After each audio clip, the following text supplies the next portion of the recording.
do that. Well, tell us, if you will, from a physician standpoint, what are your concerns with fluoride in the body? Well, before I do that, there are some other organizations that probably the leading organization in the world is the FAN, F-A-N, or Fluoride Action Network. So they are really a phenomenal resource providing and documenting all these issues, and they've been doing it for a long, long time, and been very helpful for many communities to actually initiate legislative actions to overturn that locally so that they aren't fluoridating their water supplies.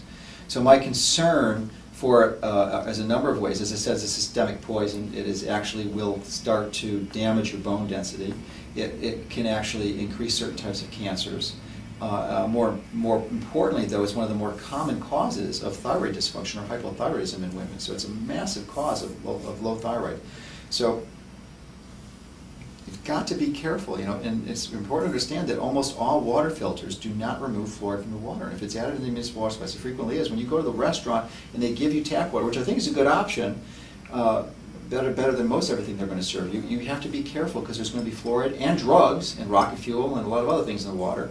So you want to order the bottled water if you can, if you go out to a restaurant. But the only filter they get out is reverse osmosis.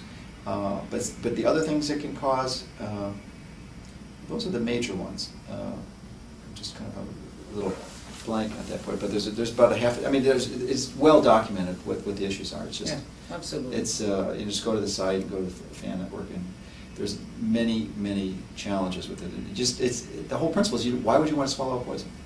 And in the summertime, let's say you're a runner and you're drinking a lot more water than the average person, you are ingesting much more fluoride. So it seems like it's an unregulated assuming dose. your toothpaste, it's everywhere.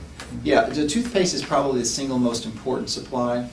Then the water supply would be number 2, would be about 75% of it. But it's actually in a lot of drugs too. Yes. There are very potent antibiotics known as fluoroquinolones. Cipro would be an example, and there are certainly others that have been well documented to cause massive side effects and kill or permanently cripple many patients. And this is an example of fluoride toxicity. It's also in some of the antidepressants. Yeah. So, like Prozac is a fluoride drug.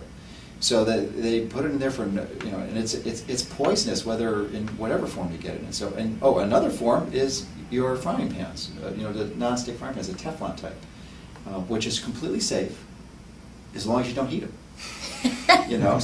But as moment you heat them, it's going to volatilize fluoride vapors, which are very dangerous. And if they actually even warn you, most manufacturers do, that if you have a bird, like a parakeet or a canary in your house, they will die.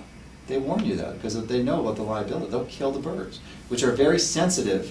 In fact, you might have heard of the canary in the coal mine, that these birds are far more sensitive than humans. So they're the first indicators that there's danger there. Yeah. So, it's kind of called a clue if your birds are dying when you eat this, But a lot of people don't get clues, and they just have to be hit over the head again and again and again until, they have permanent, many times frequently irreversible or even fatal complications.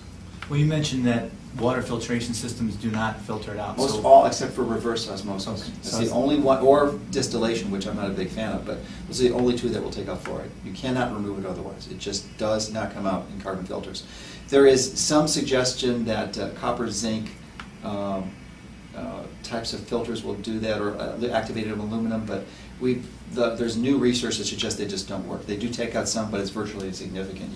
They can work, but you'd need a massive whole house water system. The filter of the size would have to be like the size of a normal water heater, like a 40-gallon water heater. That you need that much media to have the exposure time to remove it. So, and no one has those. So it's technically possible, but it's not commercially available. So the only option people have is reverse osmosis. All right, Dr. Garcia, you wrote this book. You're doing interviews like this one, and I know you're out there lecturing. What's the core of the message that you're trying to get out to people? The book, the lectures, the consultations are to inform people so they can make choices.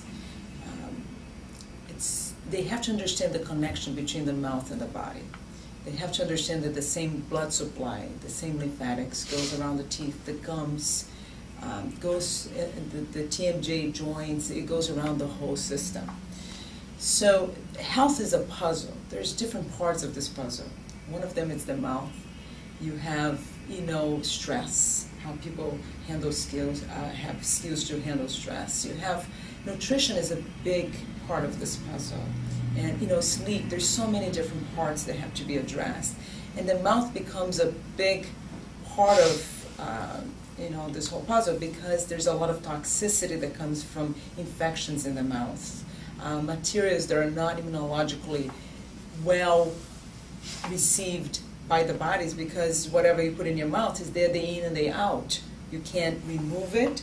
Most of it stays there. It's either in the bone or in the teeth, and you're chewing with it, you're eating with it all day. So we have to understand the obstacles. So the purpose of the book and the practice and what Dr. Mercola does and I do is to educate people, to understand that they have to be aware and they have to be educated and informed to make choices. It's not about just the physicians or dentists making choices for them. If they're educated, they can make much better choices.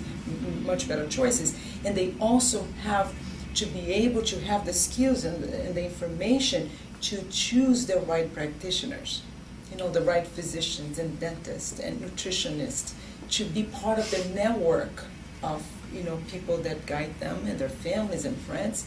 And so it's very important that people read Dr. Mercola's website, that they read the book, this wonderful book about, are your teeth making you sick?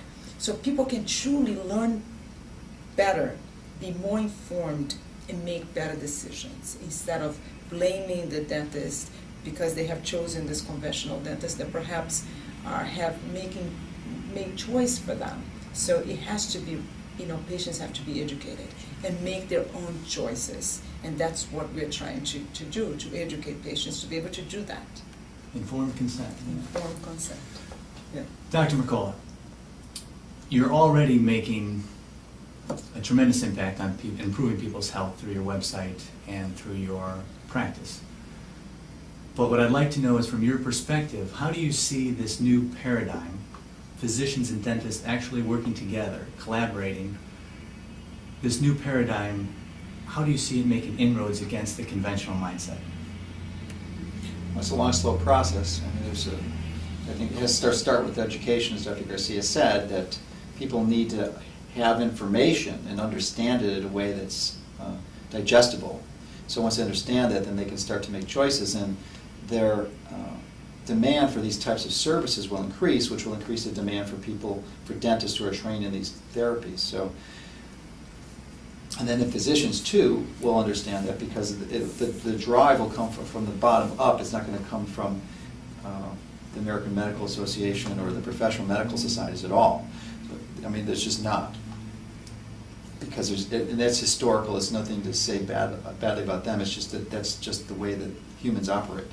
And it's true in every industry, whether it's any other business. It's just the same issue. So, because the traditional view is very resistant to change.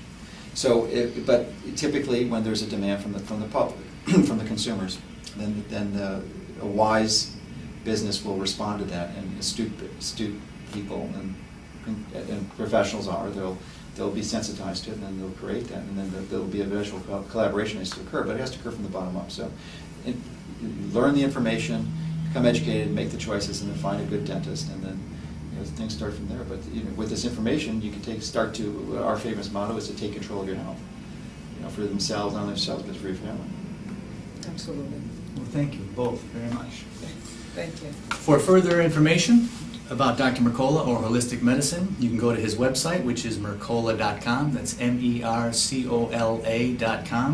And for further information on Dr. Lina Garcia, you can go to drlinagarcia.com, which is DRLINA Garcia, drlinagarcia.com.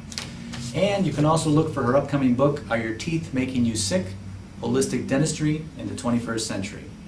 I'm Bill Landry. Thank you for watching.